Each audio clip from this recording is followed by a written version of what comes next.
So one of the things we have to worry about is security, and the first lesson on that one would be having a reasonable password policy. So this is something we can do in a domain through the group policy. So again, administrative tools and group policy management.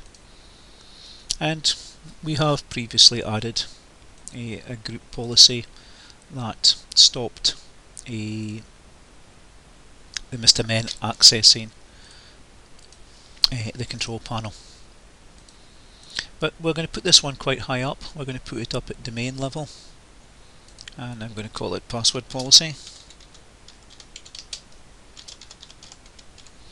And this is going to affect everyone on the domain, including any administrators. So let us edit that one. And it's a bit of a confusing one because most people think, oh, it's got to be users because it's users as logging in.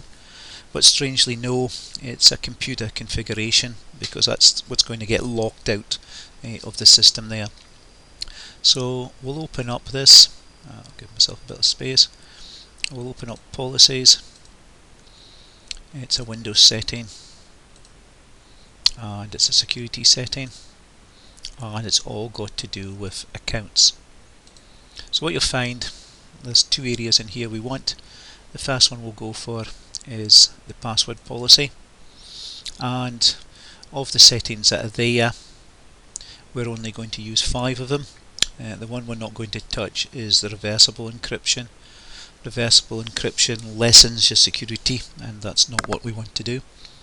And what we want to do is set complexity to start with. So we can choose password must meet complexity. We can enable that, and that means it's got to be a minimum of 6. We will change that later. It has to use 3 out the following 4 uppercase, lowercase symbols and numbers, and it can't have parts of the username in it. So that seems a sensible setting to have. 6 I think is a little bit short for a password, so what we'll do is we'll set the minimum password length, and we'll make that 8. You don't want to make it too long, otherwise people land up writing it down, which defeats the exercise. And we want people to change their passwords regularly. By default Microsoft uses around about 40 days. I think it's a bit long, so if we change the maximum password age from 42 down to 30, that's once a month roughly, we have to change passwords.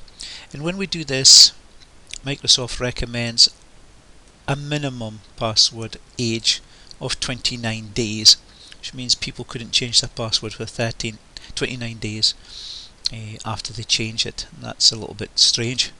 So what we'll do is we'll make that minimum password age 1. So every day they can change their password if they want. If they don't do it for 30 days, the system will force them to do it. We also don't want them to use the same password again, so we can enforce the password history and tell it to remember a certain number of passwords. I think something like 3 is good enough for that, and that gives us a reasonable password policy. They have to change it every 30 days. If they don't change it, it remembers the last 3. They can only change it once a day, and it's got to be complex with a minimum length of 8. So that's one thing. That still doesn't stop people brute force attacking the machines. What will allow us to do that is a lockout policy. So if we go to the lockout policy, the first thing we need to decide is the threshold, how many attempts they get at their password.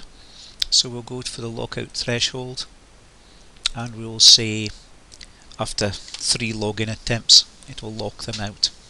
And at that point, again, Microsoft recommends some settings, and they suggest 3 times wrong in 30 minutes will lock you out for 30 minutes, which may be fair enough for Microsoft, but I think it's slightly better if you reset the counter after 15 minutes, So they get it wrong twice, tell them to go and have a coffee break.